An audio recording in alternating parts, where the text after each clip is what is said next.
A U.S. congressional probe of the deadly January 6th Capitol riot a year ago is now looking into issuing subpoenas to sitting Republican lawmakers.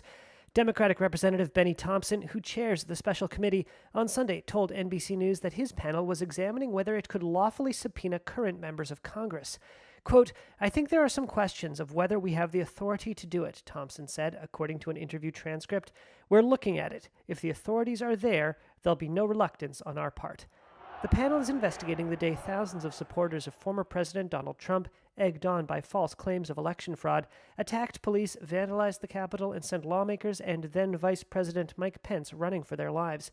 The committee also wants to know what happened inside the White House and is seeking communications between Trump allies in Congress and the former president's staff. Multiple people close to Trump, including conservative media TV hosts, urged him during the riot to make a televised speech telling his supporters to stop the attack. Trump waited hours before releasing a pre-recorded message. The special committee last month sent a letter to Representative Jim Jordan, a Republican and ardent Trump ally, asking for testimony about his telephone conversations with Trump on the day of the riot. Jordan said in a recent Fox News interview that he had, quote, real concerns about the committee's credibility, but was reviewing its letter to him. The committee sent a similar letter to Republican Representative Scott Perry. Perry declined to cooperate, posting on Twitter that the committee, quote, is illegitimate and not duly constituted. An appeals court ruled earlier in 2021 that the committee was legitimate and entitled to see White House records Trump had tried to shield from public view. The number of people missing after a wildfire roared through 2 Colorado towns dropped on Sunday from 3 to 2, as authorities announced one person has been located. One of those persons has been accounted for alive and well. So that gentleman is no longer missing. We are still missing a woman from the town of Superior and a man from out by Marshall. Boulder County Sheriff Joe Pelley said the 2 missing people lived in homes that were consumed by the blaze. The rare urban wildfire erupted Thursday morning on the northern outskirts of the Denver area.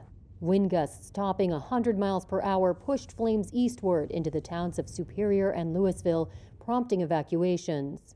In just 2 hours, the fire had scorched 6,000 acres, officials said, destroying nearly 1,000 homes.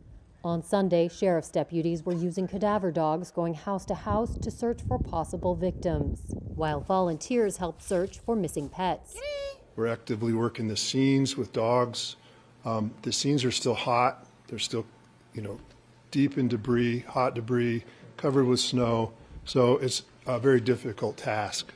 Despite initial reports that downed power lines started the blaze, Pelley said detectives are still investigating the cause of the fire.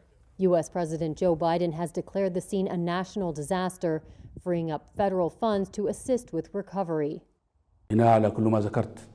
Based on everything I've mentioned, I decided to give back the responsibility and announce my resignation as Prime Minister to give a chance to another man or woman of this noble country to continue leading our dear nation and help it pass through what's left of the transitional period to a civilian democratic country. Allow me to thank all those around the world and the peoples who support freedom, peace, and justice, and who believed in this revolution and this great people. Your position was wonderful in supporting the aspirations of the Sudanese people and their right to freedom. Twitter announced Sunday it's banning controversial U.S. lawmaker Marjorie Taylor Greene from the platform, making her the first congresswoman ever to be taken off Twitter. In a statement on messaging app Telegram, Greene accused Twitter of being, quote, an enemy to America, adding that social media platforms can't stop the truth from being spread far and wide. The Republican congresswoman from Georgia has previously faced short-term suspensions from Twitter over tweets which violated the platform's COVID-19 misinformation policy. At least 2 other Republican members of the House have been temporarily suspended from Twitter. Greene is a controversial figure who apologized last June for comparing mask mandates and vaccinations to the Holocaust. Her official congressional account remains active on Twitter with nearly 400,000 followers.